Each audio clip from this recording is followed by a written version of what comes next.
Welcome back to show 99 of the Cloth Diaper podcast. Today I am joined with Sara from Tidy Tots, and we're going to talk about the origin story of Tidy Tots, really, and what the Tidy Tot diaper is.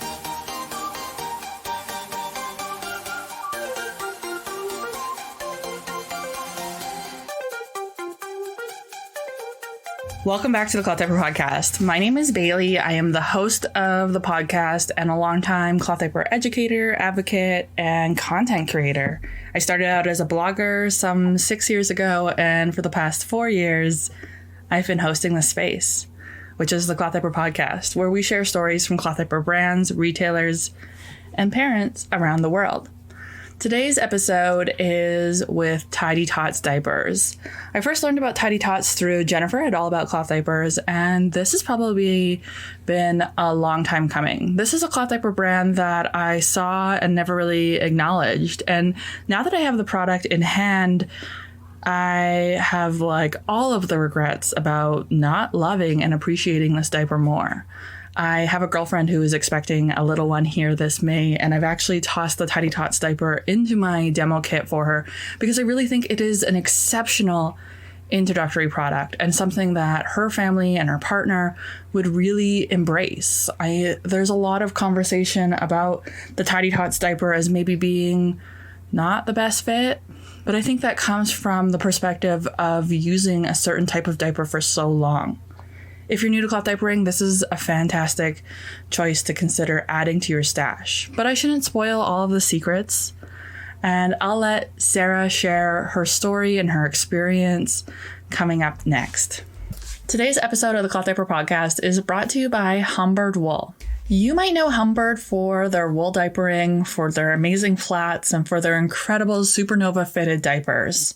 But Humbird is slowly moving away from diapers and into the world of fashion.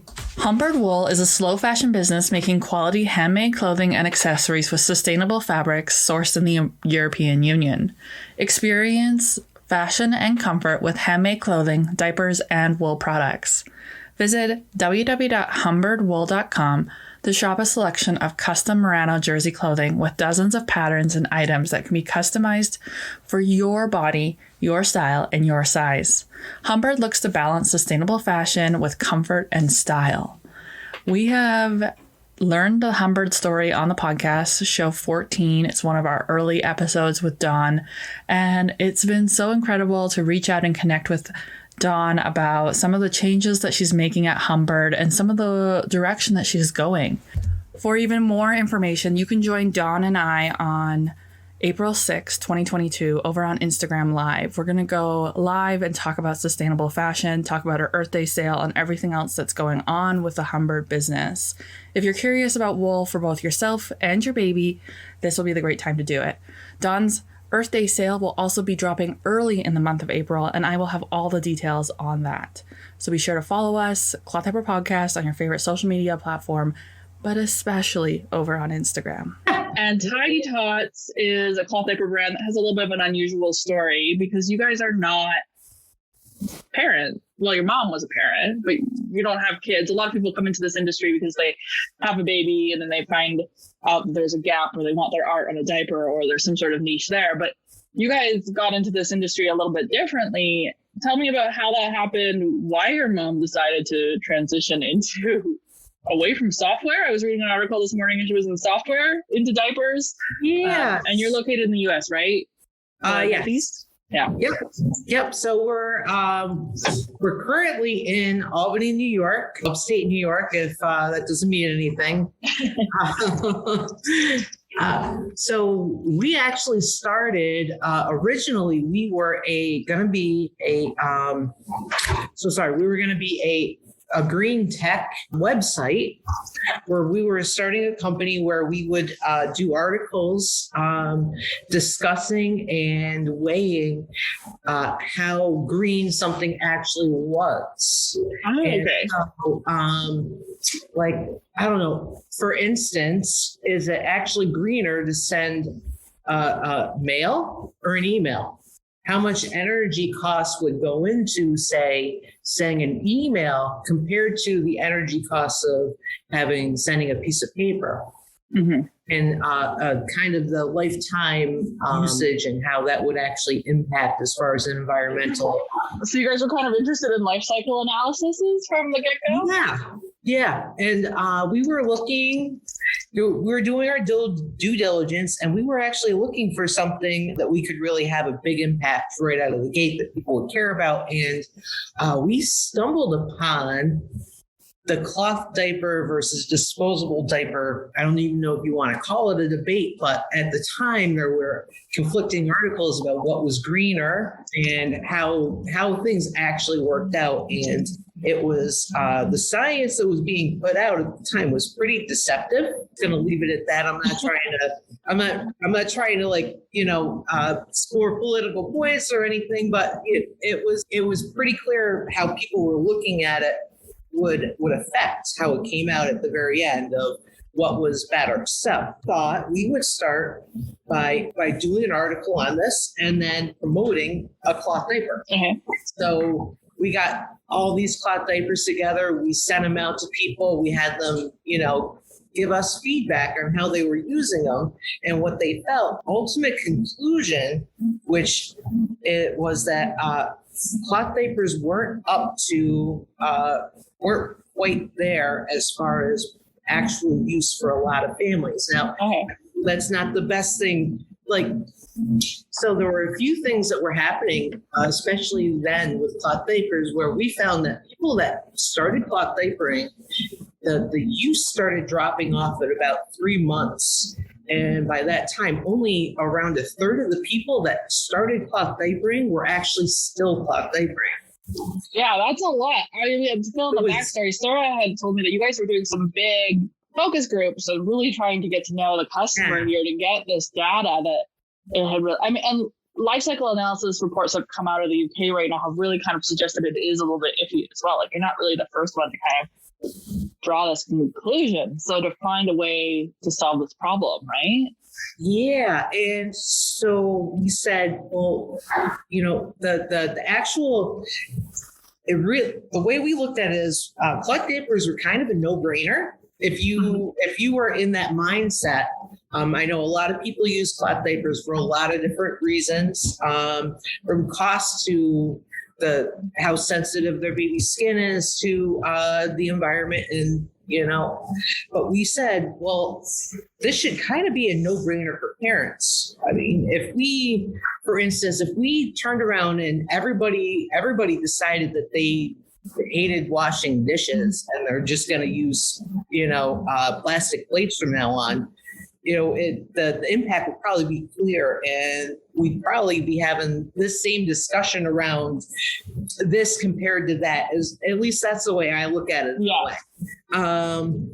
But so we said, well, okay, so we started looking at why parents that really wanted a cloth diaper weren't or didn't follow through while their baby is being diapered.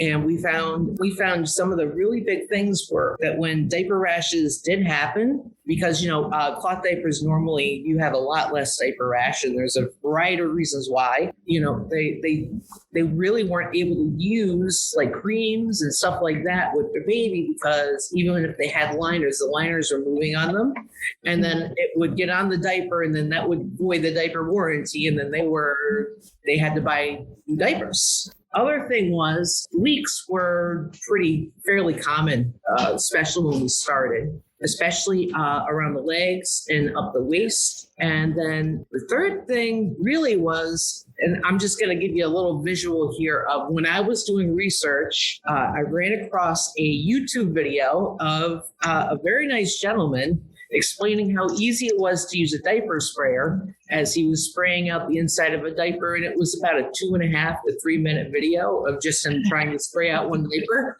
telling me how easy it was to do. And I was like, that was the other flip of the coin. Like, you identified some like big hiccups here, like parents would experience a rash and then they would need to treat the rash, and they kind of like would abandon it, right? And then some complications in things that should be intuitively simple. Like spraying out a diaper should be a 3 minute YouTube video, which we will do that in 30 seconds. Right. Yeah. And so Yeah, we took a little bit of different approach, and we decided to start looking at whether or not we could actually produce a diaper with a different, because the way you introduced me even was, this is a little bit of a different, somebody else just coming in. There's plenty of people who have made diapers for their kids and decided they're just gonna do this. We decided to relook at how diapers were constructed, how they functioned, and how it's used over time with babies. And we worked with well over 100 families. That's well over 100. So, and in many ways, you can look at our diaper as kind of a cloth mom wish list of how their diapers would want, what they wanted them to work. Mm-hmm. Like even, we have a Smart Rise, and a lot of people are very skeptical that a diaper without snap rises can fit their baby. Oh, yeah. I am so skeptical, which is why I'm really glad that I was able to order your product here, because I haven't actually looked at it. I know I showed you that I got the package, but I haven't opened it yet. Yeah. Moving away from rise settings skeptics me out. What I really love, so guys listening, is that Sarah and I we had a call a couple weeks ago. So I know a little more of this story when she was chatting with me. It's so incredible to hear of a brand going through the research and development phase. Because something that I've been chatting with other brand owners in this space, especially established, is there's a lack of research and development happening in our industry. And it's really creating a wide array of products that sometimes, yes, it worked for you and your baby, but it's not really helping us move forward in the industry. And so hearing about that research and development is such a critical part. It's not like you were a business owner who just started a brand because you wanted to start a brand. You went through the process and the motions to make sure that this product that you've launched is going to meet a lot of needs that parents were complaining about. Because obviously there's a couple of problems going on. But this is a Smart Rise product. I think this is a great transition. You should tell me or try to describe it visually, not visually, audioly. Be a word. The Tidy Tots diaper is unique because you've done those case studies and you've come up with this product that addresses a lot of the concerns, which you guys will do. There'll be a video content and some pictures, because I think this is a little bit tactile. But what went into the Tidy Tots diaper that makes it unique? What is this? So, what you have in your hands right now, that's a swim liner. Oh, gotcha. Okay. So, because of our Smart Rise, and I should also add, half the reason why we did the Smart Rise is another big complaint was parents had 2 kids in cloth diapers, and they had serious pain transitioning the diapers between their kids because they were different sizes. And so they really wanted a diaper that they could put their little one and their big one without having to fiddle it or accidentally grab the wrong one. So what you just pulled out in your hands, that's our newborn. The other one, that's a trial set. Okay. And that's all put together for you. Okay, so looking at the Smart Rise, we should start here. So a Smart Rise there's no rise settings here on this diaper, but it's a one-size diaper. So it's going to fit from birth to potty. And I would describe the Smart Rise almost as a gusset, a double leg gusset, but instead of there being an elastic. So most brands are releasing exterior gussets on the leg, guys. You have one elastic and then you have an internal elastic, and it gives you the kind of that girth. But this doesn't have, it's just one elastic and then a panel and then the shell of the diaper, correct? So it's a gusset. That's correct. So our gusset actually helps control the rise of the diaper. Yeah. So when you talk about research and development, we spent 6 months on just the elastic that's in that leg gusset. And when you were first telling me this, I was really confused. Now that I see it in person, I can see that when the diaper is small and it's going to be on a small baby, this elastic is very short, maybe 2 inches, maybe. And then as the child grows and you need to stretch it out, right? That gusset becomes smaller and the leg opens up to allow for the child to fit. Right? Correct. And it's attached, guys. It's attached high on the diaper. so that it actually will pick the diaper when it's put on. It actually picks up the bottom of the diaper a bit. So yeah, and like holds it a little bit. We'll hold it closer because when parents don't use their rise settings, which honestly, Sarah, I am seeing this. It's rampant. People do not like to use the rise settings, and then they get poor experiences, and then we're back at square one. We're cloth diapering sucks because they're not using the rise setting to change the width of the length of the diaper so that it's close enough to the body, so that it's trimmed, so that it doesn't leak, so that all these blah, blah, blah. But here, you don't have to worry about it because this elastic is it's taut enough that it's going to hold up against the body and it's going to lift it, but it's also not. I said taut because it's not tight. No, and so it's an inch and a half. It's an inch and a half of protection. Floating around, there's a mildly infamous video of me pouring a cup and a half of water into the cover with no water, with no absorbency, and good old daddy. pouring it out and then ripping the diaper open, and people are like, "Why is she doing that? What's going on?" I'm like, I guess that one, but I know describing this gusset to people, and you guys are not seeing me using this product doesn't make a lot of sense. But we'll get a video out there. It really, you can see why I was a skeptic. But now this is something about like products in hand. It's totally, you're like, oh yeah, that makes so much sense. It does. It really makes a lot of sense, Sarah. So that's not the only thing about the Tidy Tots diaper that makes the Tidy Tots diaper unique, right? There's more to it. There's a lot more. I'm going to try not to talk your ear off, but don't hit me. That's what we're here. We're a podcast. So one of the other really big things is how we actually, now our diaper is designed to come up around and over the hips and down so that the back of the diaper is higher than the front of the diaper. And so it creates a really good fit around the tummy, and it's a more natural fit than straight across. So kind of like a low bikini bottom rise, but also like a high back. Maybe for people who are listening, it sounds like kind of a blend between Best Bottoms. Best Bottoms is a quite low fitting diaper, but doesn't really go high on the back. So instead, we're gonna have that higher back is what you're kind of alluding to. Yeah. And I don't know if any of this is a video or if it's all audio, but it's all audio, girl. Oh, okay. So I'm going to have to get really descriptive. So what this really does, besides create a great fit for stopping leaks, is it picks up the back of the diaper versus we have a flap in the front. Now, we created this diaper, and I'm not even going to begin to admit how long ago we did this. But it's actually patented that the flaps are actually sealed in their pocket. And so the way that the diaper sits on people's babies is the tops of the diapers kind of open up a little bit, and then it opens up the flap. And it can't leak. And the other great thing is that it traps blowout. So if you ever have a blowout, or if you've ever experienced it, what it actually does is it opens up the flap so that the flap actually stops that from happening. Yeah, because we're gonna tuck in, because this insert is tucked in underneath the flaps, which also allows you to really have that extra layer of protection with the front and back panels. Okay, so we've seen a lot of innovation into this product. We've got the one size smart rise. Is that what you called it? The smart rise. We've got the panels. We've got the general fit of this diaper. And now we have these snap-in inserts that snap into the front and the back. But not like how normal inserts, guys. Normal, I say normal.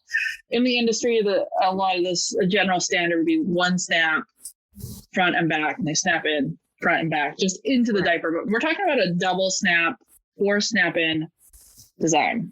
And so I'm gonna admit another thing that was crazy that we did when we were starting this, which was we were working on the design of setting up the Flushies liners.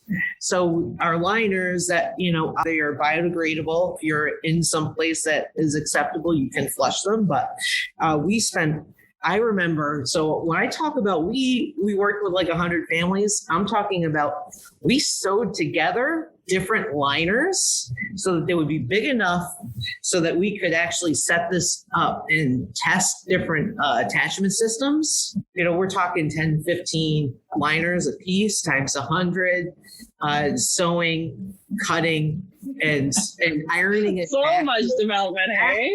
I mean, and you ended up on a 4-snap system. Is that just because it like secures into place better? Just with a better user experience? So we found that it keeps everything flat in the diaper. Yes. It floats above the top of the diaper a little bit.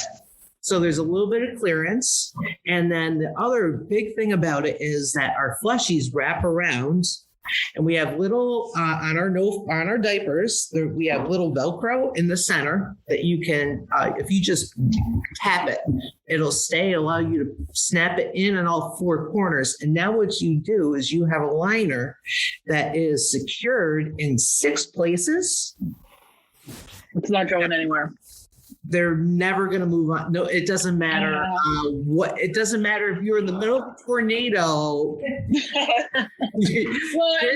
baby, through a tornado, sounds like it could be messy, and the wicked witches come flying down your window. You're still going to be okay. And so you'll have the mess on the insert. You'll be able to take the insert off, and then there'll be a little bit of poop though on the shell. Would there not be sometimes? It depends on, of course, it depends on how solid and what else is. But this is just like, it's a PUL shell, so it will slide out pretty easily. Hey, very easily, and it's not caked onto your absorbency. Which holds onto the smell, which then deters parents when the wash goes bad. Right, and then you don't need to soak our diapers because of the liner. Normally, you don't have to soak them. They don't need to be sprayed because that, we did our best to create something that would make cloth diapering easy to pick up and easy to continue to use. Okay. And so one thing that I pulled out of this diaper I've been like admiring since you've been sharing about everything else, the liner, is this insert. This is beautiful. This is incredible. What is your insert? So we've got this flap. It's made with a hemp blend? It's the heaviest weight hemp you can possibly buy, or at least I can possibly buy. And so it's very thick and plush, and not to say that it's not, it's still trim. It's not overly thick, guys, but it's beautiful. Like the quality, it feels there. Has this been pre-washed? Is this gonna wash up on me and shrink? It has been washed over 8 hours and dried, and then each yard is spot tested to make sure that it's absorbing straight out of the box. And guys, if you're listening, you don't know this. Normally, you'd have to do that yourself. We do that for you because it was a big thing too. We looked into what the best material would be to make a diaper out of. We figured out that hemp has so many amazing qualities. Mm-hmm. I mean, it's antimicrobial. It naturally resists odors and bacteria. That's amazing. It's absorbent. It holds on. Little pocket that I can put this little other booster in. And it comes out, and the booster extra absorbency comes out in the wash, so you don't need to unstuff. Okay, we are going to have to just do a full-on YouTube video to describe this to my listeners. Well, I'll do one on Instagram today.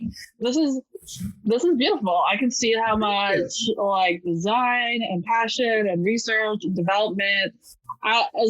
As somebody, if you're really familiar with cloth diapers, you probably, looking at the Tidy Tots system is probably like looking at the Assembly Baby system or the G diaper system, and you go WTF are they doing? It's so out of the box. It's something different, but something different is what kind of can move us forward, really, and accomplish a lot of that. I think we've been chatting about your system here for a while, and I can do a YouTube video and get people to see it. But what you're manufacturing local, and I really wanted to share a little bit of that because that's been an important part for your journey as well, right? And how your mom set up the business.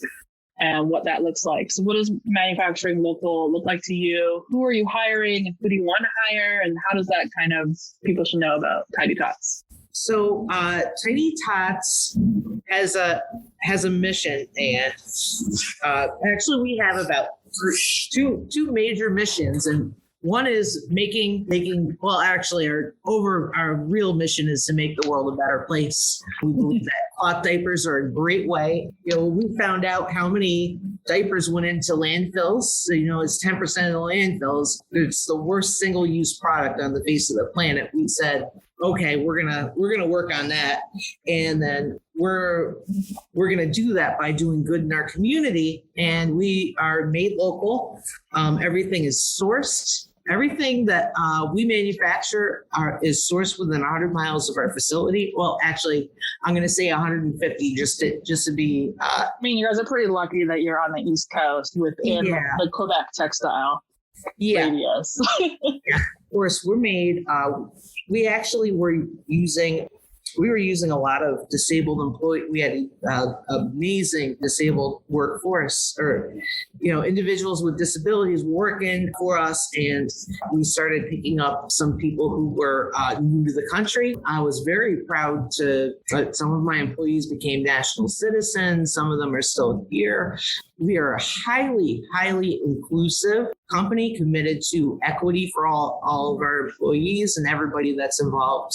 And we had a news station come by here, do a little article on one of our employees who's trying to get his family out of Afghanistan right now, which is both beautiful and heartbreaking. I mean, he talks to her every day at lunch, and he's just trying to get his family back together. Yeah. And so we are not just made locally, but everybody that does this, everybody that's here working with us, they know that we're here for them, and they know that we care about them. Wow. And I really feel like I picked that up last time we chatted, because you've had some hardship as well, and it just really impacted the whole factory. Hey, when that happens, and that's just so it's more than just a business. It's a village. You're supporting and encouraging each other to do great things and be great, right?